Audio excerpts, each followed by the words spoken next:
Dans les recos de Hanko, je vais vous parler de Cotton Tail de Lopoutine.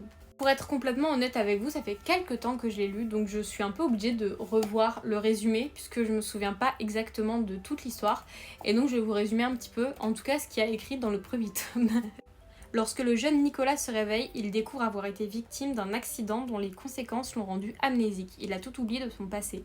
Il a du mal à reconnaître son père ou le garçon chargé de s'occuper de lui. Dans le grand manoir qu'il découvre être sa maison, Nicolas a des visions étranges et inquiétantes comme celle du fantôme d'une jeune fille qui rôde dans les couloirs la nuit tombée. Vous vous à venir, vous allez me dire, mais si tu te souviens peut-être pas trop de l'histoire, pourquoi est-ce que tu nous le recommandes ?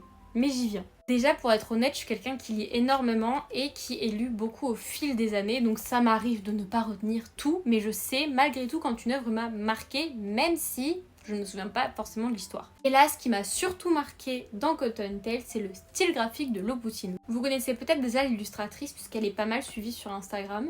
Et vraiment, on n'a pas beaucoup d'œuvres de Lopoutine qui sont en tout cas éditées en France. Il y a Cotton Tails et j'ai aussi vu qu'elle avait fait une version de Alice au Pays des Merveilles que j'aimerais beaucoup acheter puisque c'est un style graphique qui me plaît énormément et c'est aussi pour ça que je vous le recommande.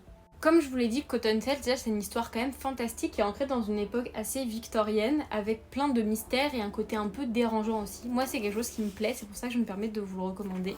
Je vous montre un peu aussi le style graphique. C'est vraiment une patte, comme je vous disais, un peu quand même inspirée du style manga. C'est pour ça aussi que je pense que ça peut plaire à des gens qui aiment la culture japonaise.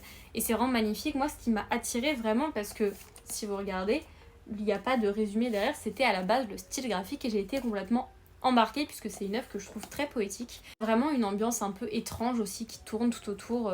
Enfin déjà même le côté très monochromatique, ça a vraiment un côté mystérieux en fait dans cette œuvre-là. Pour ceux qui me connaissent aussi, ce qui m'a attirée forcément c'est que c'est des personnages principaux avec les cheveux blancs et que pratiquement tous mes OC ont les cheveux blancs. Donc forcément ça m'a aussi attirée pour ça. Je vous montre pas trop l'intérieur du tome 2.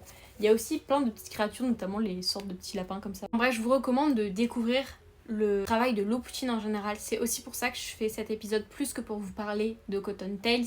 C'est pour vous inviter à découvrir le travail de Lopoutine en général. Puisqu'en plus c'est rare qu'on ait cette illustratrice là en tout cas éditée en France. C'est pour ça que je vous dis, si vous aimez cette illustratrice, tournez-vous vers Cotton Tails. Si vous aimez les histoires un peu d'époque, un peu étranges avec un peu du fantastique, c'est vraiment une histoire qui est top, un style graphique qui est incroyable et qui est relativement original parce que ça reste inspiré de la culture manga, mais vous voyez, ça a vraiment sa patte et je le recommande vraiment pour ça.